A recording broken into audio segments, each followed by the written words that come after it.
ভারতীয় সংবিধানের মধ্যে আমাদের সর্বপ্রথম পড়তে হবে রাষ্ট্রপতির জন্য। ঠিক আছে, রাষ্ট্রপতির যে আর্টিকেল মেনশন করা রয়েছে সংবিধানে, সেটা হলো আর্টিকেল আর্টিকেল 52-তে রাষ্ট্রপতির কথা মেনশন করা রয়েছে। এছাড়া রাষ্ট্রপতির যেসব জিনিসগুলো, ছোট ছোট জিনিসগুলো কোশ্চেন আসে, সেগুলো আমি একবার বলে দিতে হবে। দেখ, একটা হচ্ছে শপথ। শপথ বা ওথ বলে ইংরেজিতে। ওথকে দেয় রাষ্ট্রপতিকে, শপথ বা ওথ দেয় চিফ জাস্টিস অফ ইন্ডিয়া, দেয় CJI, মানে সুপ্রিম কোর্টের প্রধান বিচারপতি রাষ্ট্রপতিকে শপথ দেয়। সুপ্রিম কোর্টের প্রধান বিচারপতি, সুপ্রিম কোর্টের প্রধান বিচারপতি বিচারপতি দেয়। আচ্ছা, রাষ্ট্রপতি যদি তাহলে ইংরেজিতে কি বলবো, এটাকে চিফ জাস্টিস অফ ইন্ডিয়া বলবো, জাস্টিস অফ ইন্ডিয়া বলবো।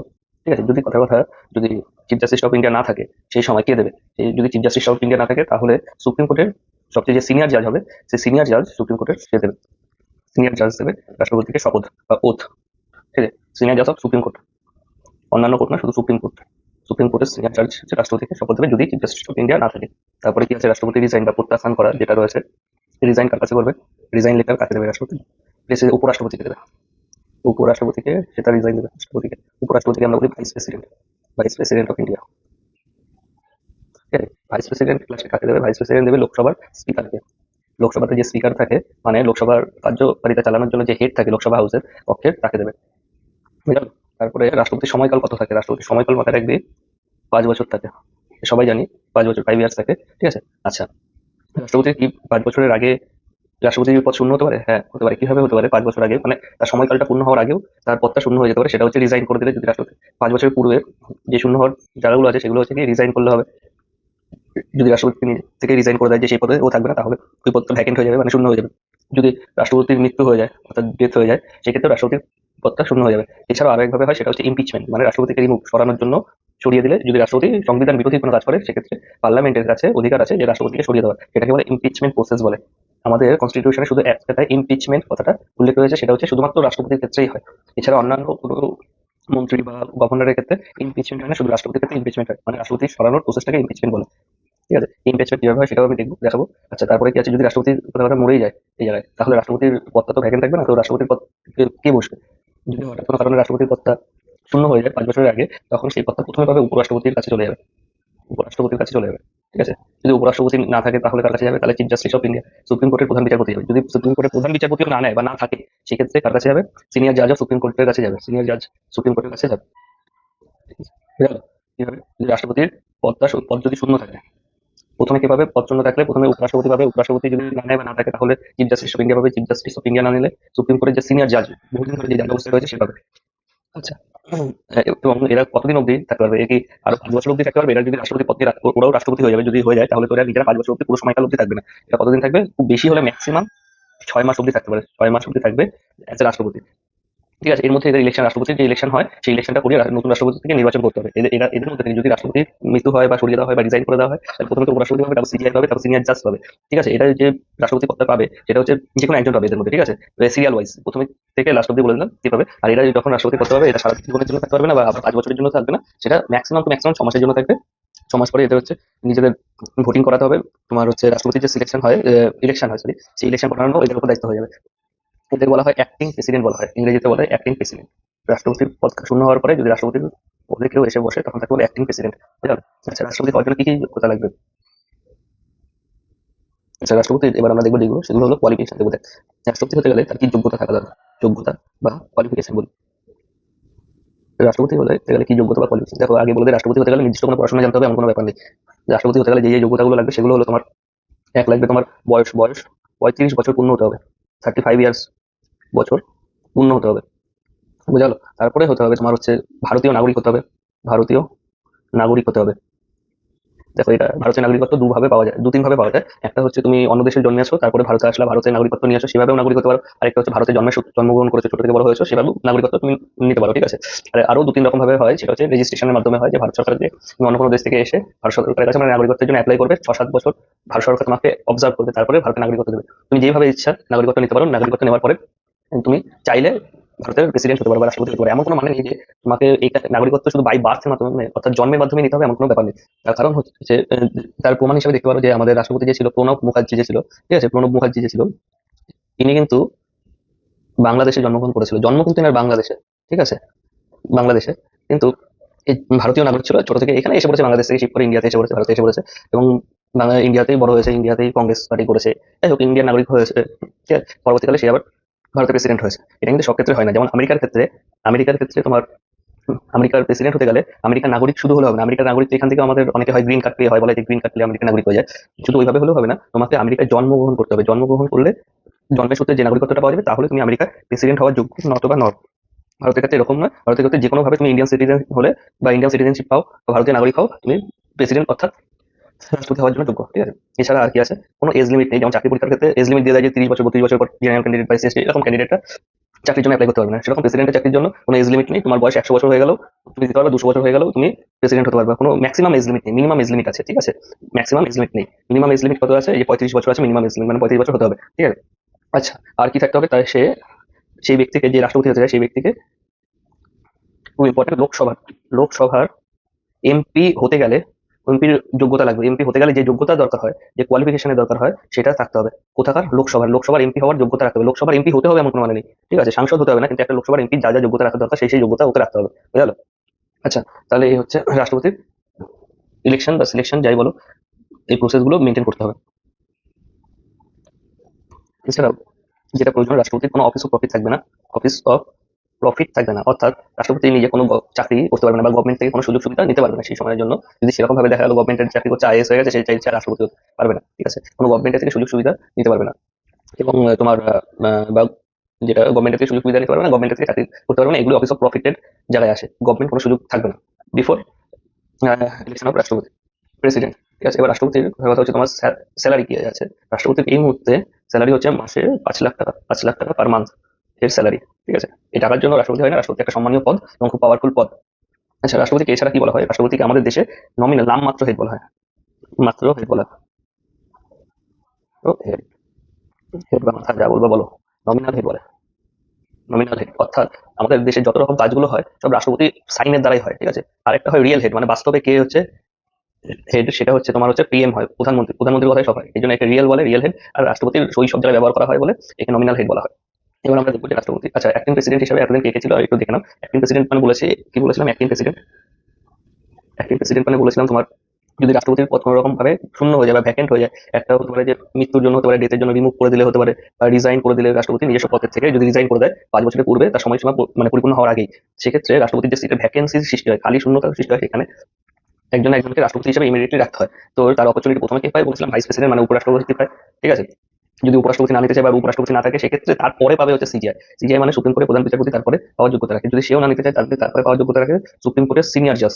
সুপ্রিম কোর্টের সিনিয়র জাজ মানে সবচেয়ে বড় যে জাজ, লম্বা অনেকদিন ধরে কার্যকাল রয়েছে, সেই জাজ, ঠিক আছে। এই যে সিনিয়র নয়, যার সময় অনেকদিন ধরে সুপ্রিম কোর্টে কাজ করেছে, সেই হিসাবে সিনিয়রিটি এই জায়গায় ডিসাইড হয়। আচ্ছা, আজ পর্যন্ত আমাদের দেশে অ্যাক্টিং প্রেসিডেন্ট হিসেবে কি কেউ কাজ করেছে? সেটা হচ্ছে, দেখো কে কে অ্যাক্টিং প্রেসিডেন্ট হিসেবে আজ পর্যন্ত আমাদের দেশে কাজ করছে। একটা হচ্ছে ভিভি গিরি ছিল, অ্যাক্টিং প্রেসিডেন্ট ছিল ভিভি গিরি। ভি ভি গিরি, ভিভি গিরি ছিল, ঠিক আছে। ভিভি গিরি কখন অ্যাক্টিং প্রেসিডেন্ট হিসেবে ছিল? যখন আমাদের প্রেসিডেন্ট জাকির হোসেন মারা গেছিল। জাকির হোসেন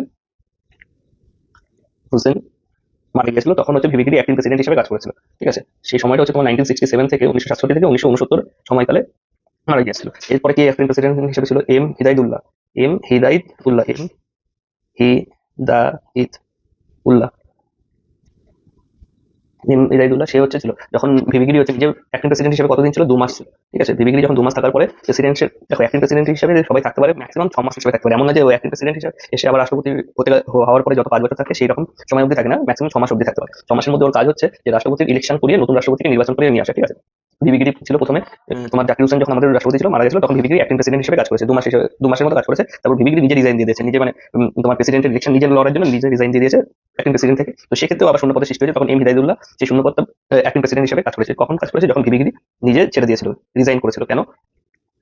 যে ও হচ্ছে নিজে প্রেসিডেন্সিয়াল ইলেকশন লড়বে, ঠিক আছে। এরপরে কে আছে? এরপরে হয়েছিল লাস্ট হচ্ছে বিডি জাতি, বিডি না বিডি, বিডি জাতি বা জাহিও বলে বিডি জাহি বলে। এ হয়েছিল 1977-এর দিকে, বোঝা গেল অ্যাক্টিং প্রেসিডেন্ট কারা কারা ছিল। আচ্ছা, এরপরে আর কি আছে তোমার দেখি, রাষ্ট্রপতির ইলেকশন, ঠিক আছে। আচ্ছা, রাষ্ট্রপতির ইলেকশন কিভাবে হবে সেটা হচ্ছে দেখবো আমরা। ইলেকশন মানে নির্বাচন। এবার আমরা যেমন এমএলএ এমপির ইলেকশনে ভোট দিই, সেরকম রাষ্ট্রপতির ইলেকশনে কি আমরা ভোট দিই? আমরা কমন ম্যান, আমরা নিজেরা ভোট দিই না।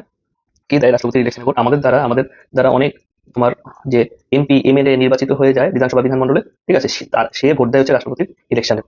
আমরা সাধারণ মানুষ রাষ্ট্রপতি ইলেকশনে ভোট দেন। আচ্ছা ঠিক আছে, এবার রাষ্ট্রপতি ইলেকশনে ভোট দেওয়ার জন্য কারা কারা ভোট দেয় দেখো। একটা এই জায়গায় মাথায় রাখো যে রাষ্ট্রপতি ইলেকশনে যারা অনলি ইলেক্টেড, দেখো লোকসভা একটা তো আছে সেন্ট্রাল গভর্নমেন্টের অর্থাৎ কেন্দ্রীয় সরকারের ক্ষেত্রে আইন বানানোর জায়গা যেটা হয়, আগে এটা বোঝো, আইন তৈরি হয় দুই জায়গায়, ঠিক আছে? এক জায়গায় তৈরি হয় আইন অর্থাৎ ল, ল তৈরি হয় দু জায়গায়। একটা হচ্ছে তোমার কেন্দ্রীয় সরকার যে ল তৈরি করে, কেন্দ্রীয় সরকারের ক্ষেত্রে কেন্দ্রীয় সরকার বা সেন্ট্রাল গভর্নমেন্ট, যে মোদী সরকার যেটা আমরা বলি, ঠিক আছে? সেক্ষেত্রে ল তৈরি হয় তোমার হচ্ছে, ল তৈরি হতে গেলে প্রথমে যাবে হচ্ছে, প্রথম বা লাস্টে যে কোনো জায়গায় গেলেই হলো রাজ্যসভা, আর একটা হচ্ছে লোকসভা, ঠিক আছে? রাজ্যসভা আর লোকসভা। যে আমরা যখন এমপি ভোট করি বা সাংসদ হয় সেটা হচ্ছে আমরা লোকসভার ভোট করি, ঠিক আছে? রাজ্যসভার ভোট আমরা নিজেরা করি না, রাজ্যসভার ভোট এমএলএরা করে, এমএলএ রাজ্য থেকে এমএলএ এমএলসি এটা করে। যাই হোক, তোমার ভোট যে কোনো একটা আইন তৈরি হতে গেলে লোকসভা থেকে রাজ্যসভা থেকে ওই বিলটা, যে প্রস্তাবটা আনে সেই প্রস্তাবটা পাস হলে তাহলেই একমাত্র সেই বিলটা আইনে পরিণত হয়। সেরকম ভাবে রাজ্য স্তরে আইন তৈরি করতে গেলে, রাজ্য স্তরে যদি কোনো আইন তৈরি করে, ধরো মমতা মমতা চলে গেছে, এখন শুভেন্দু শুভেন্দু যদি আইন তৈরি করতে গেলে দু জায়গা থেকে একটা বিল, যে প্রস্তাবটা আনে, যে আইনটা আনতে চাইছে সেটাকে পাস করাতে হয়। এমন না যে মুখ্যমন্ত্রী মনে হলো যে আইন আনতে চাইলো, আইন এনে পাস করিয়ে দিল, এমন হয় না। ঠিক আছে, মানে নিজে থেকে বললো আর হয়ে গেল, এরকম হয় না। সেটাকে আমার পাস করাতে হয়। কোথায় পাস করাতে হয়? বিধানসভাতে পাস করাতে হয়, বিধানসভা, ঠিক আছে? আরেকটা হচ্ছে বিধান পরিষদ। বিধান পরিষদ, প্রত্যেকটা রাজ্যে বিধানসভা থাকে, কিন্তু কিছু কিছু রাজ্যে বিধান পরিষদ থাকতেও পারে, আবার কিছু কিছু রাজ্যে বিধান পরিষদ থাকে না। যেরকম আমাদের পশ্চিমবঙ্গের মধ্যে বিধান পরিষদ কিন্তু নেই, কিন্তু বিহার, ইউপি, তামিলনাড়ু যতদূর মনে হয় এখানে বিধান পরিষদও রয়েছে। যদি বিধান পরিষদ থাকে তাহলে বিধানসভা থেকেও পাস করাতে হবে, বিধান পরিষদের থেকেও পাস করাতে হবে, ঠিক আছে? আর যদি বিধান পরিষদ না থাকে তাহলে শুধু বিধানসভা পাস করে দিলে হয়ে যাবে, সেটা আইনে পরিণত হয়ে যাবে, ঠিক আছে? তারপরে সেটাকে সারা রাজ্য জুড়ে অ্যাপ্লাই করতে হবে। আচ্ছা, রাজ্য স্তরে যে এই বিধানসভা বা বিধান পরিষদ যে আইনটা তৈরি করে সেটা কি রাজ্য লেভেলে হয়, আর কেন্দ্রীয় সরকার যে আইনটা তৈরি করে সেটা হচ্ছে পুরো দেশের উপরে হয়, ঠিক আছে?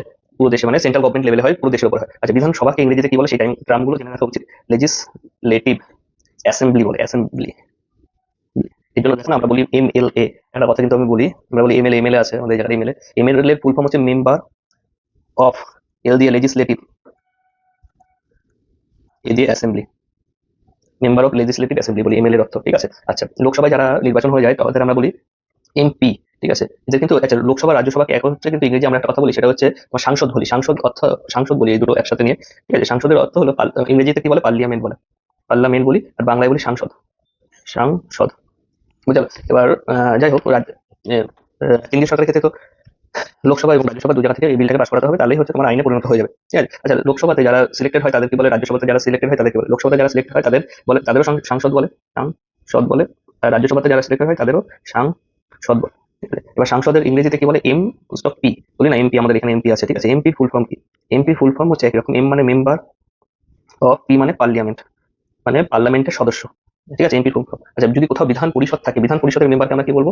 MLC, MLC. দেখো, বিধান পরিষদের ইংরেজিতে বলে লেজিসলেটিভ কাউন্সিল বলি আমরা, ঠিক আছে? বিধান পরিষদের ক্ষেত্রে এমএলসি ফুল ফর্ম তাহলে তোমার কি হবে দেখো, এম দিয়ে ওই একই মেম্বার হবে, এল দিয়ে লেজিসলেটিভ, সি দিয়ে কাউন্সিল হবে, বোঝালো? Member of legislative council. যাই হোক, আচ্ছা, যেটা বললাম যে আমরা তাহলে যে আমরা নিজেরা জনগণের ভোট দিয়ে কোথায় কোথায় সিলেক্ট করে পাঠাই, নির্বাচন করে পাঠাই, সেটা হচ্ছে পার্লামেন্টের লোকসভাতে পাঠাই, লোকসভাতে, ঠিক আছে? লোকসভার ইলেকশনে পার্টিসিপেট করি আমরা। তারপর বিধানসভার ইলেকশনে বলি, বিধানসভার ইলেকশন, সবার ইলেকশনে। লোকসভায় যারা যায় তাদেরকে বলি এমপি বলি, বিধানসভায় যারা যায় তাদেরকে বলি এমএলএ বলি, এমএলএ বলে বিধায়ক, বাংলাতে বিধায়ক, আমাদের এখানে বিধায়ক এসেছিল বলে, তার মানে হচ্ছে এমএলএ। আর এমপি কে বলি হচ্ছে সাংসদ, আমাদের এখানকার সাংসদ এ ও এরকম বলি, সেটা হচ্ছে। আচ্ছা, আরেকটা সবসময় মাথায় রাখবে, রাজ্যসভা, রাজ্যসভা আর বিধান পরিষদের ভোট, বিধান পরিষদ সদের ভোট কিন্তু আমরা সাধারণ মানুষরা করি না, এটা মাথায় রাখতে হবে। আর রাজ্যসভা মানে এই না যে রাজ্যের ভেতরে রয়েছে, রাজ্যসভা মানে কিন্তু সবাই মিস্টেক করে যে রাজ্যের ভেতরে রয়েছে, রাজ্য স্তরে, রাজ্য স্তরে না কোনোদিনও। রাজ্যসভা হচ্ছে কেন্দ্র স্তরে থাকে, ঠিক আছে? রাজ্যের প্রতিনিধিত্ব করে, সব রাজ্যের একসাথে প্রতিনিধিত্ব করে, কিন্তু রাজ্যসভা রাজ্যের লেভেলে না, রাজ্যের যে ভোট হয় তাকে কিন্তু বিধানসভা বলে। আমরা যে যে ভোটটা দেই মুখ্যমন্ত্রী নির্বাচনের ক্ষেত্রে সেটা কিন্তু বিধানসভা বলে, আগে বলে দিচ্ছি, এটাকে বিধানসভা বলে। রাজ্যের যে ভোট হয় তাকে বিধানসভা বলে, ঠিক আছে? কেন্দ্রের যে ভোট আমরা দিই সেটাকে বলি লোকসভা। আর রাজ্যসভার ভোট আমরা দিই না, আর রাজ্যসভা আমাদের এখানে নেই, দিল্লিতে আছে, মাথায় রাখতে হবে। দিল্লিতে মানে সারা দেশের হেড যেহেতু দিল্লি, সেহেতু সেখানে পার্লামেন্ট রয়েছে, সেখানে রাজ্যসভা রয়েছে, কেন্দ্র স্তরে আসে রাজ্যসভা। আর বিধান পরিষদ কিছু কিছু রাজ্যে থাকে, কিছু কিছু রাজ্যে থাকে না, যেমন পশ্চিমবঙ্গে নেই, ইউপি বিহারে রয়েছে, ঠিক আছে? আচ্ছা, আর কি আছে? এবার দেখো, এই লোকসভাতে যেটা আমরা দেখেছি, লোকসভাতে এমপি সিলেক্টেড হয় দু রকম ভাবে হতো, আগে দু রকম ভাবে হতো, এখন একরকম ভাবে হয়, যে আমরা ভোট করি, সারা দেশে ভোট হয়। প্রধানমন্ত্রী নির্বাচনের জন্য যখন আমরা ভোট করি না, সেটা হচ্ছে লোকসভার ভোট, ঠিক আছে? সেই ভোটিং করি, ভোটিং এর মাধ্যমে নির্বাচন করা হয়। আর এমএলএ নির্বাচনের ক্ষেত্রেও দুই ভাবে হয়, সে এখন একভাবে হয়ে গেছে। সেটা হচ্ছে ভোট করি, যেটা হচ্ছে মুখ্যমন্ত্রীর ভোট বলি আমরা, ঠিক আছে? সেটা হচ্ছে বিধানসভা ভোট, মুখ্যমন্ত্রী ভোট মানে বিধানসভা ভোট, আর প্রধানমন্ত্রী ভোট মানে লোকসভা ভোট। আচ্ছা, রাজ্যসভার ভোট তাহলে দাদা কি করে? রাজ্যসভার ভোট আমরা নিজেরা করি না, সেটা হচ্ছে এমএলএ, যারা এই যে এমএলএ আছে এরা গিয়ে করে। তো রাজ্যসভার ভোটে হচ্ছে কিছু, রাজ্যসভায় আবার কি হয়, রাজ্যসভায় হচ্ছে একটা হচ্ছে ভোটের মাধ্যমে যায়, ঠিক আছে? আরেকটা হচ্ছে সিলেকশনের মাধ্যমে যায়, ঠিক আছে? যেমন ওয়াইল্ড কার্ড এন্ট্রি হয় না, যে কিছু কিছু গেমসে মানে কোনো না জিতে ফট করে ঢুকে যায়, ঠিক আছে? এরকম রাজ্যসভায় টোটাল ভ্যাকেন্সি হচ্ছে তোমার, দেখো রাজ্যসভার ক্যাপাসিটি, ঠিক আছে? 245 সভার সিট কতটা আছে আমি বলি, রাজ্যসভায় কজন এমপি থাকতে পারবে, ঠিক আছে? রাজ্যসভায় 245 জন এমপি থাকতে পারবে, ঠিক আছে। এবার 245 জনের মধ্যে কিভাবে সিলেকশন হয়? কিছু হয় ভোটের মাধ্যমে হয়, যে ভোট আমরা করি না। বিধানসভার যে আছে, যে আমরা যে এমএলএ দের নির্বাচন করি তারা ভোট করে, ঠিক আছে। একটা ভোটের মাধ্যমে আর একটা নির্বাচন করে প্রেসিডেন্ট অর্থাৎ রাষ্ট্রপতি নির্বাচন করে একে একে একে, মানে মেম্বারশিপ দিতে হবে, কোনো জেতা যেহেতু কেস নেই এদের। আচ্ছা, ভোটের মাধ্যমে কতজন ঢুকতে পারে? 233 জন ঢুকতে পারে, ঠিক আছে।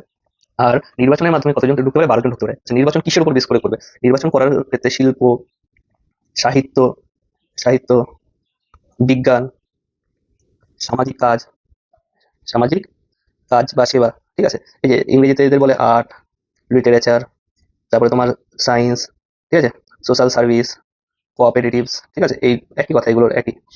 কোঅপারেটিভস এর উপর, এতে যাদের অবদান খুব বেশি থাকে তাদের ভোটের মাধ্যমে ঢুকতে হয় না, তারা ডাইরেক্ট নির্বাচনের মাধ্যমে ঢুকতে পারে, ঠিক আছে। তাহলে বোঝা গেল, এটা কিন্তু খুব ভালো করে বুঝতে হবে। নির্বাচনের মাধ্যমে, নির্বাচন অর্থাৎ হচ্ছে ওই সিলেকশন নমিনেশনের মাধ্যমে ঢুকে, কোনো এদের ভোট হয় না, এদের ভোট হয় না, ধরো, ঠিক আছে। আচ্ছা, এটা মনোনীত বলে, বাংলায় হয়তো বলে নমিনেট করা বলে, আর এটাকে ইলেকশন, ইলেক্টেড বলে, ঠিক আছে, নির্বাচিত। আচ্ছা, এবার হচ্ছে রাষ্ট্রপতির ভোট, যেটা আমরা দেখতে চাই সেটা কিভাবে হয় এটা আমরা দেখবো।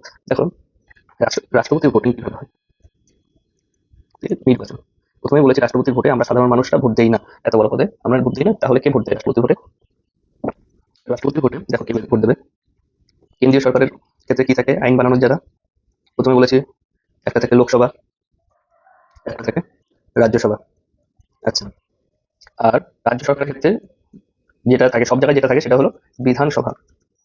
বিধানসভা, আচ্ছা বিধানসভা ক্ষেত্রে, আচ্ছা বিধানসভায় যারা নির্বাচিত হয়ে আসে, এখন সবাই নির্বাচিত হয়ে আসে। আগে মানে দু একজনকে গভর্নর নমিনিত করতে পারতো, মানে নির্বাচন ছাড়া ঢুকতে পারতো, কিন্তু এখন সবাই নির্বাচিত, নির্বাচিত এমএলএ রা, নির্বাচিত বিধায়ক বা এমএলএ বলো, বিধায়করা ভোট করে। সেরকম লোকসভার ক্ষেত্রে নির্বাচিত নির্বাচিত এমপিরা ভোট করতে পারে, ঠিক আছে, বা সাংসদ নির্বাচিত। আমরা যে সাংসদকে ভোট করে জিতাই, এবার সাংসদকে দাদা কিভাবে ভোট করে জিতাই, সেটা হচ্ছে আমরা যে সোজা কথা বলতে গেলে যে ওই যে প্রধানমন্ত্রীর ভোট যেটা করি, ঠিক আছে, যারা জেতে তারা গিয়ে রাষ্ট্রপতির ভোট করতে পারে, মানে তারাই পার্টিসিপেট করে রাষ্ট্রপতি। এখানে তুমি সোজা হিসাবে ধরে নাও যে যারা হচ্ছে আমরা মুখ্যমন্ত্রীর ভোটের জন্য যাদের জিতাই, ঠিক আছে, আমাদের এখান থেকে নিজস্ব কনস্টিটিউয়েন্সি থেকে, মানে আশেপাশে থেকে, তারা গিয়ে রাষ্ট্রপতি ভোট করতে পারে, আমরা নিজেরা করতে পারবো না। আমরা যাদের জিতাই তারা, আমরা যাদের জিতাবো সে গিয়ে রাষ্ট্রপতির ভোট করতে পারবে, বুঝা আছে। হ্যাঁ, রাষ্ট্রপতির ভোটে পার্টিসিপেট করতে পারবে, মানে অংশগ্রহণ করতে পারবে, সাধারণ মানুষ করতে পারে না রাষ্ট্রপতি ভোট। এই জন্য রাষ্ট্রপতি ভোটটাকে বলা হয় ইনডাইরেক্ট ইলেকশন বলে। ডাইরেক্ট ইলেকশন মানে কি? নিজেরা গিয়ে করা। আর ইনডাইরেক্ট ইলেকশন, ইনডাইরেক্ট ইলেকশন বলে এটাকে, বাংলায় বলো অপ্রত্যক্ষ, প্রত্যক্ষ নির্বাচন। বা পরোক্ষভাবে নির্বাচন, নির্বাচন বলবো, বা পরোক্ষভাবে নির্বাচন। ইনডাইরেক্ট কেন বলছে? যে সাধারণ জনতার মাধ্যমে হচ্ছে না, তাই ইনডাইরেক্ট বলছে। হ্যাঁ, তাহলে নির্বাচন তাদের হচ্ছে জনতারা, জনগণ যাদের নির্বাচনের মাধ্যমে জেতায় এমপি বা এমএলএ হিসেবে, তারা গিয়ে রাষ্ট্রপতি ভোট করছে, ঠিক আছে, বুঝা যায়? আচ্ছা, তাহলে এখানে নির্বাচিত। আর রাজ্যসভার মধ্যে কি বলেছে? রাজ্যসভার মধ্যে দু রকম থাকে, একটা হচ্ছে নির্বাচিত অর্থাৎ ভোটের মাধ্যমে এসেছে, আরেকটা হচ্ছে রাষ্ট্রপতির মনের মাধ্যমে এসেছে, মানে রাষ্ট্রপতি একে একে ভালো লেগেছে, একে একে করেছে, তারা পার্টিসিপেট করেন। অনলি ফর নির্বাচিত যারা থাকে, নির্বাচিত সাংসদ যারা থাকে, তারাই একমাত্র প্রেসিডেন্টের ভোটে অংশগ্রহণ করে, বুঝা যায়? তাহলে এক কথায় যেটা বলে দেয় কি কি থাকে, তাহলে ইংরেজিতে বলতে গেলে নির্বাচিত এমএলএ ভোট করে, দুই হচ্ছে নির্বাচিত রাজ্যসভার রাজ্যসভার এমপি ভোট করে, আর একটা নির্বাচিত লোকসভার এমপি ভোট করে, ঠিক আছে।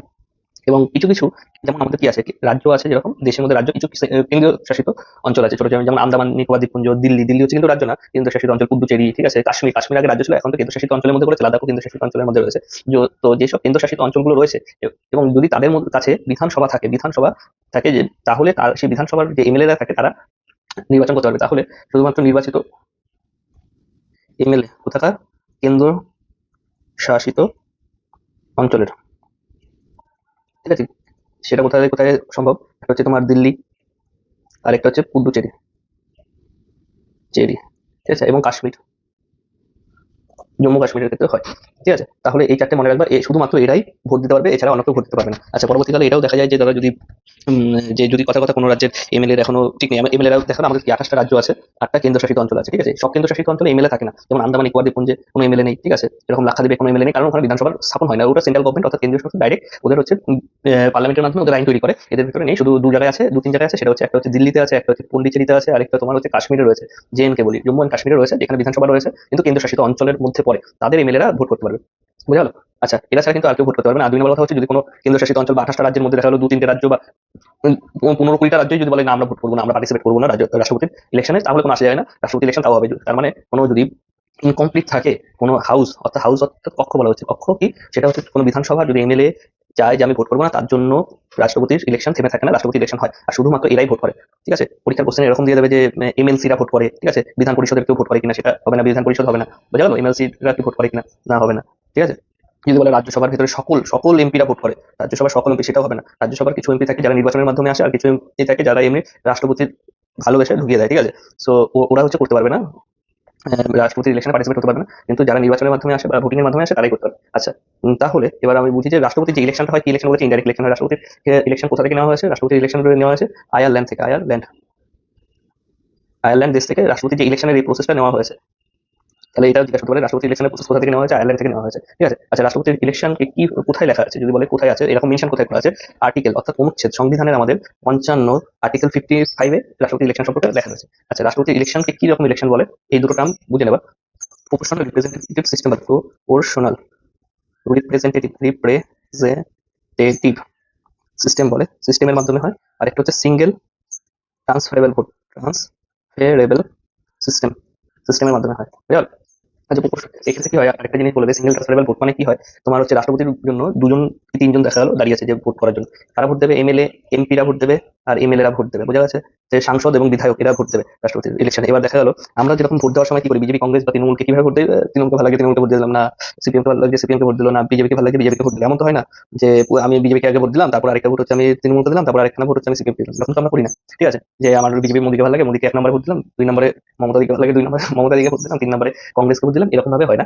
আমরা যে কোনো একজনকে নির্বাচন করি, হয় এ নয় এ নয় এ, মানে যতগুলো ক্যান্ডিডেট থাকে তার মধ্যে একটা ইভিএম যদি যারা ভোট করেছে তারা বুঝতে পারবে, যে কোনো একজনকে চুজ করতে হবে। কিন্তু রাষ্ট্রপতির ক্ষেত্রে সেরকম হয় না। রাষ্ট্রপতির ক্ষেত্রে হয় কি, যে কজন ক্যান্ডিডেট থাকবে প্রত্যেককে ভোট করতে হবে। দেখা গেলো কাকে প্রথম বেশি তোমার ভালো লাগে, 1 নম্বর 3 জন দাঁড়িয়েছে তো সবচেয়ে বেশি কাকে ভালো লাগে তাকে 1 নম্বর দেবে, তার থেকে কম ভালো লাগে তাকে 2 নম্বর দেবে, তার থেকে কম ভালো লাগে তাকে 3 নম্বর দেবে, ঠিক আছে? এবার কি হয়, দেখা গেলো এবিসি এর মধ্যে ভোটিং হচ্ছে। আচ্ছা, একে একজনের 2 নম্বর দিল, ঠিক আছে, 2 নম্বর মানে সেকেন্ড চয়েস, সেকেন্ডে আসে। বিকে ফার্স্ট চয়েস দিল, যে বিকে ভালো লাগে তার খুব বেশি ভালো, এরকম সিকে এরকম এরকম এইভাবে এখানে হচ্ছে যে থার্ড চয়েস দিল, বিকে ফার্স্ট চয়েস দিল, ঠিক আছে, সিকে সেকেন্ড চয়েস দিল, এরকম ভাবে আবার দেখা গেলো তোমার একে সেকেন্ড চয়েস দিল, একে ফার্স্ট চয়েস দিল, সি কে থার্ড চয়েস দিল, এরকম ভাবে করতে করতে দেখা যাচ্ছে যে তোমার সব ভোটিং হয়। ভোটিং হওয়ার পরে যে ক্ষেত্রে দেখা যাবে যে যে সবচেয়ে বেশি ফার্স্ট চয়েস পেয়েছে, সবচেয়ে বেশি বলতে যে 50% যতজন ভোট করেছে এমএলএ এমপি মিলিয়ে, এমএলএ এমপি যা ভোট করেছে, যতজন এমপি করেছে তার 50%-এর উপরে, 50%-এর উপরে যে ফার্স্ট চয়েস পাবে তাকে করা হবে। যেমন দেখা গেলো এই জায়গায় 1টা 2টো 3টে 4টে 5টা 5জন ভোট করেছে, ঠিক আছে, 5জন ভোট করেছে, কজন ফার্স্ট চয়েস পেয়েছে দেখো, ফার্স্ট চয়েস পেয়েছে এ একজন, দুইজন, বি পেয়েছে ফার্স্ট চয়েস 3টে 4টে ফার্স্ট চয়েস বি পেয়েছে, ঠিক আছে, এ কটা ফার্স্ট চয়েস, একটা ফার্স্ট চয়েস পেয়েছে, সি কটা, সি ফার্স্ট চয়েস পায়নি, তাহলে ফার্স্ট চয়েস বেশিরভাগ কে পেয়েছে, বি পেয়েছে, তো বি কে রাষ্ট্রপতি হিসেবে গ্রহণ করা হবে, ঠিক আছে। একে বলে সিঙ্গেল ট্রান্সফারেবল ভোটিং সিস্টেম বলে। আচ্ছা, এই ভোটিং সিস্টেম কার কার ক্ষেত্রে, এই সিঙ্গেল ট্রান্সফারেবল ভোটিং সিস্টেম বলে কার কার ক্ষেত্রে ইউজ করা হয়, ঠিক আছে? এই ভোটিং সিস্টেমটা ইউজ করা হয় রাষ্ট্রপতি নির্বাচনের ক্ষেত্রে, রাষ্ট্রপতি নির্বাচনের ক্ষেত্রে, ঠিক আছে, উপরাষ্ট্রপতি নির্বাচনের ক্ষেত্রে, তারপরে তোমার বিধান তোমার হচ্ছে আহ, রাজ্যসভায় যে থাকে, রাজ্যসভার সাংসদ এমপি নির্বাচনের ক্ষেত্রে, এছাড়া বিধান পরিষদের তাদের এমএলসি, এমএলএ বা এমএলসি বলে, বিধান পরিষদের বিধায়কের নির্বাচনের ক্ষেত্রে করা হয়, এটা বোঝা গেল? আচ্ছা, এক্ষেত্রে মাথায় রাখতে হবে ফার্স্ট চয়েস 50% পেতে হবে। যদি কেউ ফার্স্ট প্রথম রাউন্ড কাউন্টিং এ যদি কেউ 50%, মানে প্রথম গণনার ক্ষেত্রে যদি কেউ 50% না পায়, সেক্ষেত্রে সেকেন্ড গণনা হবে। সেকেন্ড গণনাতে দেখা যাবে যে প্রথমে ফার্স্ট চয়েস আর সেকেন্ড চয়েস মিলিয়ে কে বেশি 50% পাচ্ছে তাকে করা হবে রাষ্ট্রপতি, বুঝা গেল? আচ্ছা, আমরা যে ভোট করি কি বলেছি, লোকসভায় ভোট করি আমরা, ঠিক আছে, লোকসভায় ভোট দিতে পারি, ঠিক আছে, আরেকটা কিসে ভোট দিতে পারি, বিধানসভায় ভোট দিতে পারি, ঠিক আছে, সবাই ভোট দিতে। আমাদের ভোটিং সিস্টেমটা দেখে নাও কিভাবে হয়। দেখা গেলো তিনজন লোকসভায় 2-3 জন দাঁড়িয়ে আছে, একটা হচ্ছে মোদী দাঁড়িয়ে আছে, ঠিক আছে, আরেকটা দেখা গেলো অভিষেক দাঁড়িয়ে আছে, আরেকটা কল্যাণ দাঁড়িয়ে আছে, ঠিক আছে, আরেকটা তুমি ধরে নাও কেউ যা ইচ্ছে তার নাম দেবো, উম, অমিত শাহ দাঁড়িয়ে আছে, ঠিক আছে? এবার কি হয় যে তোমার বিধানসভার ক্ষেত্রে একই, তারা ধরো মমতা দাঁড়িয়েছে, তারা ধরো শুভেন্দু দাঁড়িয়েছে, তারা ধরো মহুয়া মিত্র দাঁড়িয়েছে, মহুয়া, ঠিক আছে, তারপরে ধরো তোমার মহুয়া তো টিএমসি থেকে আসলো, ঠিক আছে। আচ্ছা, ধরো আর কি আছে, অধীর রঞ্জন চৌধুরী আছে, অধীর রঞ্জন দিল, সুজন বাবু দাঁড়িয়ে আছে, যাই হোক। এক্ষেত্রে কি হয় যে দেখা গেলো যে মোদীকে বেশি পছন্দ, মোদী দেখা গেলো সবচেয়ে পেলে ভোট হচ্ছে 20 জনের, 100 জন ভোট দিচ্ছে, ধরো 100 জন ভোট দিচ্ছি আমরা, ঠিক আছে, 100 জনের ভোট দিলে তো একে একে একে একে একসাথে তো একজন 4 জনকে ভোট দিতে পারবে না, একসাথে 4 জনকে তো একজন ভোট দিতে পারবে না, কেউ মানে যে কোনো একজনকে তোমার চয়েস করতে হয়, ওকে না ওকে না একে, না হলে মোদীকে, যে কোনো একজনকে ভোট দিতে হবে। দেখা গেলো 100 জনের মধ্যে তোমার 35 জন ভোট দিল মোদীকে, ঠিক আছে, 15 জন ভোট দিল অভিষেককে, বুঝা গেলো? আচ্ছা, দেখা গেলো এবার হচ্ছে 25 জন ভোট দিচ্ছে কাকে, ধরো সহজভাবে বলি 20 জন ভোট দিচ্ছে কল্যাণ, ঠিক আছে, এ কে ভোট দিল, 30 জন ভোট দিল। এবার হচ্ছে তাহলে এখানে কে জিতবে, এখানে তো 150%, মানে 50% যদি আমি করি তাহলে 50 হবে, দেখো কেউ কিন্তু 50টা ভোট পায়নি এখানে মধ্যে, ঠিক আছে, কেউ পেয়েছে কিন্তু না। আমরা যে ভোটিংটা করি, আমরা নিজেরা যে ভোট দিই সেটাকে বলে first first the post system, মানে যার তুলনামূলকভাবে ওখানে বেশি হবে সে হচ্ছে রাজা, মানে তাকে জিতাবো আমরা, ঠিক আছে। এখানে দেখো তাহলে একজন পেয়েছে 15টা ভোট, একজন পেয়েছে 20টা, একজন 30টা, একজন 35টা, ঠিক আছে, তাহলে কে এখানে জিতবে, মোদী জিতবে, 35টা ভোট রয়েছে তো এখানে এ জিতবে। আচ্ছা, তার মানে দেখো এটার একটা লুফল কি আছে, এটার একটা নেগেটিভ দিক কি আছে, 35 জন মোদীকে সমর্থন করছে কিন্তু বাদ বাকি 65%, মানে 65 জন কিন্তু সমর্থন করছে না, মানে একটা জনগণের ম্যাক্সিমাম পোর্শন, ঠিক আছে, সেক্ষেত্রে মানে একে দেখা গেলো পাওয়ারে আনা হবে, ঠিক আছে। কিন্তু রাষ্ট্রপতির ক্ষেত্রে এটা হয় না, রাষ্ট্রপতির ক্ষেত্রে কে 50% পাচ্ছে তার উপরে নির্বাচন করে হয়, ঠিক আছে। আচ্ছা, মমতার ক্ষেত্রে এরকম হবে, কে কে কতটা ভোট দিচ্ছে, যে দেখা গেলো কেউ 10টা ভোট পেয়েও বেশি মানে সে 10 কোটিটা ভোট পেয়েছে, আর অন্যান্য তুলনায় তুলনায় কার তুলনায় বেশি পেয়েছে তাকে বলে 5,000টা পোস্ট সিস্টেম। এটা এমএলএ এবং এমপির ক্ষেত্রে হয়, যেটা আমরা সাধারণ লোকরা ভোট করি তার ক্ষেত্রে হয়। আচ্ছা, রাষ্ট্রপতিকে বের করার জন্য যে প্রসেস হয় তাকে কি বলে? রাষ্ট্রপতি বের করা বা সরানোর প্রসেস, রাষ্ট্রপতি পদ থেকে সরানো ক্ষেত্রে এটাকে রিমুভাল প্রসেস বলি। রিমুভাল অফ প্রেসিডেন্ট বলি। ঠিক আছে, রিমুভাল অফ প্রেসিডেন্ট কিভাবে হয় দেখো। রিমুভাল প্রেসিডেন্ট যে রাষ্ট্রপতি পদ থেকে সরানোর বিষয়টা কোন দেশ থেকে প্রথমে বুঝতে হবে, গ্রহণ করা হয়েছে এই আইডিয়াটা বা এই কনসেপ্টটা কোথা থেকে নেওয়া হয়েছে, কিভাবে আমরা রাষ্ট্রপতিকে সরাবো ওই জায়গা থেকে, সেটা হচ্ছে কোন দেশ থেকে নেওয়া হয়েছে, সেটা হচ্ছে দেখো ইউএসএ থেকে নেওয়া হয়েছে, যেটাকে আমরা বলি আমেরিকা দেশ থেকে নেওয়া হয়েছে রাষ্ট্রপতিকে কিভাবে সরাতে হবে তার প্রক্রিয়াটা। ঠিক আছে, আচ্ছা, রাষ্ট্রপতিকে সরানোটাকে কি বলে ইংরেজিতে মাথায় রাখবা, ইমপিচমেন্ট প্রসেস বলে। ইমপিচমেন্ট ইমপিচমেন্ট বলে। আচ্ছা, কোথায় লেখা আছে? অনুচ্ছেদ অনুচ্ছেদ অনুচ্ছেদ বা ইংরেজিতে বলে আর্টিকেল 61-এ লেখা হয়েছে। আচ্ছা, কিসের উপর বেস করে রাষ্ট্রপতিকে সরানো যাবে? এমন তো না যে আমার ইচ্ছা হলো আমার রাষ্ট্রপতিকে সরিয়ে দিলাম, ভালো লাগলো না রাষ্ট্রপতিকে সরালাম না। রাষ্ট্রপতিকে সরানোর জন্য যে বেসগুলো দরকার হয় সেটা হচ্ছে একটাই, সেটা হচ্ছে ভায়োলেশন অফ কনস্টিটিউশন, অর্থাৎ সংবিধান বিরোধী কাজ করা, সংবিধান মান্য না করা, বা বিরোধী কাজ করা, ইংরেজিতে বলতে পারে ভায়োলেশন অফ কনস্টিটিউশনের মতো কাজ না করার ক্ষেত্রে যদি চায় পার্লামেন্ট সরাতে হবে। আচ্ছা, কে সরাবে রাষ্ট্রপতিকে? রাষ্ট্রপতি তো সবার হেড হয়, একটা দেশের হেড হয় রাষ্ট্রপতি হয়, সবার উপরে হয়, কিন্তু রাষ্ট্রপতিকে সরাবে কে? দেখো, রাষ্ট্রপতিকে সরাতে গেলে একটা প্রসেস, যেমন রাষ্ট্রপতিকে ইলেকশনের ক্ষেত্রে ভোট করতে হয়, সেরকম রাষ্ট্রপতিকে সরাতে গেলে ভোট করতে হয়। আচ্ছা, রাষ্ট্রপতিকে সরাতে গেলে কোথায় ভোট করতে হয় সেটা দেখলাম। রাষ্ট্রপতিকে সরাতে গেলে তোমার রাষ্ট্রপতিকে সরানোর জন্য বা ইমপিচমেন্ট প্রসেসে সরানোর জন্য, তাকে সরানোর জন্য রাষ্ট্রপতিকে সরানোর জন্য যে ভোটটা করি বা ইমপিচমেন্ট প্রসেস, তাতে কারা কারা পার্টিসিপেট করে দেখো। রাজ্যসভার সভা আর রাজ্যসভা এবং লোকসভার সদস্যরা। আচ্ছা, রাজ্যসভার কারা করবে? যে শুধু সিলেক্টেড বা ইলেক্টেড না সিলেক্টেড করবে, রাজ্যসভায় যতগুলো এমপি থাকবে সব এমপি সবাই মিলে করবে, তাহলে অল এমপি। লোকসভার ক্ষেত্রে সব এমপিরা মিলে ভোট করতে পারবে। ঠিক আছে, দেখো তাহলে দেখতে পারলা যে কি অল এমপি হবে, যেটা মানে সে ভোটিং এর মাধ্যমে সে এমপি নির্বাচিত হোক বা এমনি নির্বাচিত হোক, সবাই রাষ্ট্রপতিকে সরানোর ক্ষেত্রে ভোট করতে পারবে, এটা মাথায় রাখবো। আচ্ছা, আর রাষ্ট্রপতিকে নির্বাচনের ক্ষেত্রে কারা? যারা শুধু নির্বাচিত হয়ে অর্থাৎ ভোটিং এর মাধ্যমে এসেছে তারাই শুধু ভোট করতে পারবে, অন্যথারা পারবে না, কিন্তু সরানোর ক্ষেত্রে সবাই মিলে ভোট করতে পারবে। আচ্ছা, রাষ্ট্রপতিকে সরানোর ক্ষেত্রে ইমপিচমেন্ট প্রসেসের ক্ষেত্রে, রিমুভাল প্রসেসের ক্ষেত্রে মাথায় রাখবো বিধানসভা বা বিধান পরিষদ। ঠিক আছে, এটা কিন্তু ভোট করে না। তাহলে রাষ্ট্রপতিকে সিলেকশনের ক্ষেত্রে বা রাষ্ট্রপতি নির্বাচনের ক্ষেত্রে বিধানসভা বা বিধান পরিষদ ভোট করে, কিন্তু রাষ্ট্রপতিকে সরানোর জন্য বিধানসভা বা বিধান পরিষদ কিন্তু ভোট করে না, এটা মাথায় রাখতে হবে। তাহলে কারা ভোট করে? লোকসভা এবং রাজ্যসভার সব সদস্য, সব এমপিরা মিলে ভোট করে। একে বলে রাষ্ট্রপতির ইমপিচমেন্ট প্রসেস বলে। আচ্ছা, ইমপিচমেন্ট প্রসেসে কি হয়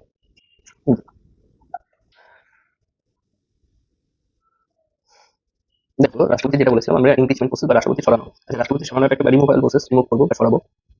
হুম, এক্ষেত্রে কি হয় প্রসেস? প্রথমে একটা বিল আনতে হবে, যে আমরা রাষ্ট্রপতিকে সরাতে চাই। কারা আনবে? সেটা হচ্ছে সব এমপিরা মিলে আনবে। হ্যাঁ, এমএলএ এখানে কোনো ভূমিকা নেই রাষ্ট্রপতিকে সরানোর ক্ষেত্রে, সব এমপিরা মিলে আনবে। আচ্ছা, এমপিরা মিলে একটা কি আনবে? বিল আনবে, যে রাষ্ট্রপতিকে সরানোর জন্য একটা বিল আনবে। বিল অর্থাৎ প্রস্তাব, বিল মানে হচ্ছে প্রস্তাব আনবে যে আমরা রাষ্ট্রপতিকে সরাতে চাই। এটা কাকে দেবে? হেড অফ দ্য হাউস, অর্থাৎ লোকসভায় যদি আনে সভার স্পিকারকে দেবে। ঠিক আছে, লোকসভা স্পিকার কি হয়? যে হচ্ছে লোকসভার মধ্যে ওই কক্ষের মধ্যে সবচেয়ে বড় পদে থাকে, যে এই কক্ষটাকে পরিচালনা করে, তাকে লোকসভা স্পিকার বলে। ঠিক আছে, সেরকম ভাবে রাজ্যসভার মধ্যে কি থাকে? রাজ্যসভার ক্ষেত্রে রাজ্যসভার চেয়ারম্যানকে দেবে। ঠিক আছে, যদি রাজ্যসভায় আনে, কোন জায়গায় আনে তার উপর বেশ করে। এবার দেখা গেল এতগুলো এমপি রয়েছে, যেমন লোকসভায় তোমার এমপি রয়েছে 545টা, এখন হয়তো 43টা হয়েছে, আর রাজ্যসভায় আছে 245টা। এর মধ্যে যদি 2-1খানা এমপি মনে হয় যে আমি আনবো, এর জায়গায় দেখা গেল 10খানা এমপি মনে হলো যে আমি আমার ভালো লাগছে না রাষ্ট্রপতি সরাতে চাই, তাহলে কি আনতে পারবে? না, তাহলে আনতে পারবে না। কি এর ক্রাইটেরিয়া আছে? এই প্রস্তাব আনতে গেলে তোমাকে কি ক্রাইটেরিয়া আছে দেখো। তুমি রাজ্যসভা বা লোকসভা যে কোনো জায়গায় আনতে পারো, কোনো ব্যাপার না। যে কোনো প্রথম দু জায়গা থেকে পাস করতে হবে, দুটোর মধ্যে যে কোনো একটাতে প্রথমে আনতে পারো, কিন্তু প্রথমে আনার জন্য ক্রাইটেরিয়া কি? যে যেখানে আনবা তার 1/4 লোককে দিয়ে সাইন করাতে হবে, 1/4 মেজরিটি নিয়ে সাইন করাতে হবে। মানে দেখা গেলো কি, তোমায় বলি, ধরো রাজ্যসভায় কথা কথা এমনি উদাহরণের জন্য বলছি। ঠিক আছে, তোমার 400টা সিট আছে, 400 জন এমপি আছে রাজ্যসভায়, আমি আনতে চাইছি 400 জন আছে। হ্যাঁ, তাহলে তার 1/4 অর্থাৎ হচ্ছে এই কাটাকাটি করলে কত হবে? 100 জন। 100 জন এমপি যদি ভোট করে, 100 যে আমরা রাষ্ট্রপতিকে সরাতে চাই, সেই ক্ষেত্রে রাষ্ট্রপতি সেই প্রস্তাবটা আনা যাবে। আর 100 জনের যদি কম ভোট করে তাহলে সেই প্রস্তাব আনতে পারবে না। ঠিক আছে, সেরকম ক্ষেত্রে দেখা গেল যে লোকসভার মধ্যে কথা কথা উদাহরণের জন্য বলি, 600 জন টোটাল ক্যাপাসিটি আছে, 600টা এমপি আছে। 600টা এমপির মধ্যে 1/4, তার মানে এই জায়গায় কাটাকাটি করো 150 আসবে। 150টা মিনিমাম 150টা এমপি সাইন করতে হবে যে আমি হ্যাঁ এই রাষ্ট্রপতিকে সরাতে চাই, তার একটা প্রস্তাবনা আনতে চাই, তাহলেই রাষ্ট্রপতির সরানোর প্রস্তাবনাটা আসবে। ঠিক আছে, যেই হাউসেই করো না কেন, অর্থাৎ লোকসভায় আনো বা রাজ্যসভায় আনো না কেন, সেখানে 1/4 টোটাল যা মেম্বার আছে তার 1/4 মেম্বারের সাইন দরকার। ঠিক আছে, আচ্ছা, আনলেই তো হলো না, সেটা কাকে কি করতে হবে? দেখা গেলো এনে ফেললাম আমরা 1/4 দিয়ে আনলাম, দেখা গেলো লোকসভায় এনেছি, ধরো লোকসভায় এনেছি 1/4 দিয়ে 150 জন সাইন করে দিয়েছে যে হ্যাঁ আমরা রাষ্ট্রপতিকে সরাতে চাই, 150 জনের সাইন হয়ে গেছে। এবার কি হবে? সেটা নিয়ে ভোটিং হবে। ভোটিং অর্থাৎ কি মানে, ও হ্যাঁ, তোমার লোকসভার মধ্যে ভোট করতে হবে যে সত্যি কি ওরা সরাতে চায় নাকি না। এবার কিভাবে ভোট হবে? দেখা গেলো যে এই 600 জন লোকসভাতে আছে, 600 জনের মধ্যে যদি 2/3 জন, 2/3 জন গুণ যদি চায় যে আমরা ভোটে সমর্থন করে যে হ্যাঁ আমরা সরাতে চাই, তাহলেই এটা আগাবে, আর যদি ভোটে না যেতে, ঠিক আছে, তাহলে আগাবে না। তাহলে কতগুলো মিনিমাম ভোট দরকার হয়? 600টা যদি সিট থাকে তাহলে মিনিমাম এই 2/3, তাহলে কাটো এটাকে দিয়ে 2/3, এই জায়গায় 200 আর এই জায়গায় 400, মিনিমাম 400 জন যদি ভোটিং এ বলে হ্যাঁ আমি সরাতে চাই, তাহলেই প্রসেস আগাবে, আর তা না হলে রাষ্ট্রপতি সরানোর প্রসেস আগাবে না। এটা কিন্তু মাথায় রাখো। আচ্ছা ঠিক আছে, কথা কথা হচ্ছে 400 জন এরকম ভোট করে দিয়ে দিল যে ঠিক আছে আমরা সরাতে চাই, তাহলে কি হবে? তাহলে হেড অফ দ্য হাউস মানে যে অধ্যক্ষ থাকবে, অধ্যক্ষ বা চেয়ারম্যান থাকবে লোকসভা, লোকসভার ক্ষেত্রে অধ্যক্ষ মানে স্পিকার যে থাকবে, যে হেড ওই হাউসের, হ্যাঁ লোকসভার যে হেড থাকবে, সে গিয়ে সে হচ্ছে রাষ্ট্রপতিকে এবার বলবে যে দাদা আপনাদের সরানোর জন্য এরা আইন এনেছে বা প্রস্তাব এনেছে, এবং কতদিন টাইম দেবে? রাষ্ট্রপতিকে 14 দিন টাইম দেওয়া হবে। কতদিন দেবে? 14 দিন। ঠিক আছে, 14 দিন টাইম দিয়ে 14 দিন টাইম দেবে যে আপনার 14 দিনের মধ্যে রাষ্ট্রপতিকে জানানো হবে, সূচিত করা হবে যে আপনাকে সরানোর জন্য একটা প্রস্তাবনা রাখা হয়েছে। ঠিক আছে, এরপর কি হবে? এরপর দেখা গেলো লোকসভায় পাশ হয়েছে, হ্যাঁ এবার কি হবে? যে রাজ্যসভায় যাবে। ঠিক আছে, রাজ্যসভায় গেলে রাজ্যসভা যেখানে পাশ হবে, রাজ্যসভায় গেলে এবার রাজ্যসভায় গিয়ে কি হবে? একটা ইনভেস্টিগেশন হবে। যেরকম ইনভেস্টিগেশন হয় এরকম ইনভেস্টিগেশন হবে। ইনভেস্টিগেশন কে করবে? হ্যাঁ ইনভেস্টিগেশন করবে হচ্ছে সুপ্রিম কোর্টের জাজরা করবে। ঠিক আছে, সিজিআই হবে সেই ইনভেস্টিগেশন হেড। যে ইনভেস্টিগেশন হবে তার হেড হবে সিজিআই। সিজিআই মানে কি বলেছিলাম? চিফ জাস্টিস অফ ইন্ডিয়া, মানে সুপ্রিম কোর্টের প্রধান বিচারপতি। ঠিক আছে, সুপ্রিম কোর্টের প্রধান বিচারপতি ওই ইনভেস্টিগেশন হেড হবে। তাই ইনভেস্টিগেশন করে কি দেখবে? ইনভেস্টিগেশন করে ও দেখতে যাবে যে সত্যি কি রাষ্ট্রপতি সংবিধান বিরোধী কোনো কাজ করেছে, বা সংবিধান কে এড়িয়ে বা সংবিধানকে লঙ্ঘন করে এমন কিছু কাজ করেছে কিনা। শুধু এইটুকুই দেখতে হবে। ঠিক আছে, ভায়োলেশন অফ কনস্টিটিউশন করেছে কিনা। ঠিক আছে, আচ্ছা আর কি আছে তোমার? হ্যাঁ এবার হচ্ছে দেখা গেলো এখানে এরা হচ্ছে যদি এই ইনভেস্টিগেশন করে পাওয়া যায় না কোনো ভায়োলেশন হয়নি, কোনো কনস্টিটিউশনে সংবিধান বিরোধী কোনো কাজ হয়নি, তাহলে দেখা গেলো ওই প্রসেস ওখানে শেষ। ঠিক আছে, রাষ্ট্রপতি কাজ সরানো যাবে। যদি এরা প্রমাণ করে যে হ্যাঁ সংবিধান বিরোধী কাজ হয়েছে, সিজিআই টিজিআই ইনভেস্টিগেশন করে যদি মনে করে হ্যাঁ রাষ্ট্রপতি সংবিধান বিরোধী কাজ করেছে, সেক্ষেত্রে কি হবে? প্রসেসটা আরো আগাবে। আগালে কি হবে? এবার রাজ্যসভায় এসে, রাজ্যসভার ধরো টোটাল মেম্বার হচ্ছে 300 জন। ঠিক আছে, কথা কথা হচ্ছে 300 জন। ঠিক আছে, 300 জনের 2/3 এবার যদি ভোট করে দেয়, মানে মিনিমাম এতগুলো ভোট যদি পায় 2/3 অর্থাৎ হচ্ছে এলাকায় 100, যদি মিনিমাম 200খানা ভোট পায়, ঠিক আছে, তাহলে রাষ্ট্রপতিকে সরিয়ে দেওয়া হবে। আর যদি দেখা গেল এখানে এসে হেরে গেল, 200টা ভোট পেলো না, 198টা পেলো, 190টা পেলো, সেক্ষেত্রে কিন্তু সরানো যাবে না। আর যদি দেখা যায় যে 200টা মিনিমাম 200টা পেতে হবে, 200টা কি 200টার উপরে পেতে হবে। ঠিক আছে, তাহলে রাষ্ট্রপতিকে সরাতে হবে। তাহলে বোঝা গেল রাষ্ট্রপতিকে সরানোকে কি বলে? ইমপিচমেন্ট বলে। রাষ্ট্রপতি সরানোতে কে কে অংশগ্রহণ করে? লোকসভা এবং রাজ্যসভা অংশগ্রহণ করে। রাজ্যসভার কি সব এমপিরা মিলে অংশগ্রহণ করে, লোকসভা সব এমপিরা মিলে অংশগ্রহণ করে। বিধানসভায় কেউ বা বিধান পরিষদের কেউ অংশগ্রহণ করে না, কোনো বিধায়ক বা এমএলএরা রাষ্ট্রপতিকে সরানোর ক্ষেত্রে অংশগ্রহণ করে না, কিন্তু রাষ্ট্রপতিকে নিয়োগ করার ক্ষেত্রে, নির্বাচনের ক্ষেত্রে অংশগ্রহণ করে। বুঝা গেছে? তাহলে প্রেসিডেন্টকে সরানোর যে প্রসেসটাকে কি বলে? ইমপিচমেন্ট প্রসেস বলে। রিমুভাল অফ প্রেসিডেন্টকে ভারতীয় সংবিধানে একমাত্র ইমপিচমেন্ট কথাটা ইউজ করা হয়েছে প্রেসিডেন্টের জন্য। বুঝা গেল? আচ্ছা, প্রেসিডেন্টের সরাতে গেলে কি লাগবে? যে কোনো একটা বিল আনতে হবে। বিল মানে প্রস্তাব দিতে হবে। কোথায় দিতে যাবে? লোকসভা বা রাজ্যসভা, যে কোনো এক জায়গায় দিতে হবে, পারলে হলো। স্পিকার লোকসভা বা রাজ্যসভা আনতে হবে। লোকসভা রাজ্যসভা এনে কারাতে দিতে হবে স্পিকার, যে হেড অফ দ্য হাউস হয়, মানে ওই লোকসভার সবচেয়ে বড় পদে রয়েছে, যে লোকসভাটাকে চালাচ্ছে, সেটাকে ধরো তাকে স্পিকার বলবে, আর রাজ্যসভাকে যে চালাচ্ছে তাকে ধরো চেয়ারম্যান বলি আমরা। ঠিক আছে, তার কাছে দিতে হবে। সে কি করবে? যে আচ্ছা আনতে গেলে কি লাগবে? প্রস্তাব আনতে গেলে সেই যেই হাউসে আনতে চাও, তুমি যদি লোকসভায় আনতে চাও, তাহলে লোকসভার যা ক্যাপাসিটি আছে তার 1/4 জন ভোট করতে হবে। ঠিক আছে, 1/4 জনের বেশি বা 1/4 জন ভোটের মাধ্যমে সাইন করতে হবে। সাইন করতে হবে, সরি, ভোট করতে হবে না এখানে। যা হাউসের ক্যাপাসিটি থাকবে লোকসভা বা রাজ্যসভার যতটা সিট থাকবে তার 1/4 অংশ সাইন করে দিতে হবে যে আমরা সত্যি এই প্রস্তাবটা আনতে চাইছি। সেক্ষেত্রে কি হবে? সাইনের পরে কি হবে? 2/3 মেজরিটি নিয়ে লোকসভাতে যদি আনি বা রাজ্যসভাতে আনি, সেখানে যতগুলো জনসংখ্যা রয়েছে তার 2/3 জন যদি ভোট করে পাস করে দেয় হ্যাঁ আমরা রাষ্ট্রপতিকে সরাতে চাই, তাহলে সেটা স্পিকারের কাছে যাবে। স্পিকার হচ্ছে নেক্সট 14 দিনের মধ্যে, কতদিনের মধ্যে দেবে? 14 দিনের মধ্যে এটাকে রাষ্ট্রপতিকে জানাবে, যে সূচিত করবে যে আমরা আপনাকে সরানোর জন্য একটা প্রসেস শুরু করেছি। তারপরে নেক্সট হাউস আসবে। নেক্সট হাউসটা দেখা গেলো প্রথমের হাউসটা যদি এই বিলটাকে আমরা রাজ্যসভায় আনি, তাহলে নেক্সট লোকসভায় আসবে পাস হয়ে যাওয়ার পরে। এবার লোকসভা থেকে পাস করতে হবে। আর যদি প্রথমে লোকসভায় আনি তারপরে আসবে রাজ্যসভায়, যে কোনো একটা আনতে পারি, নেক্সট একটা অন্য হাউস হবে, মানে অন্য কক্ষ হবে। যেমন রাজ্যসভা প্রথমে লোকসভায় এনেছে, এখন রাজ্যসভায় এসে, রাজ্যসভায় আসার পরে কি হবে?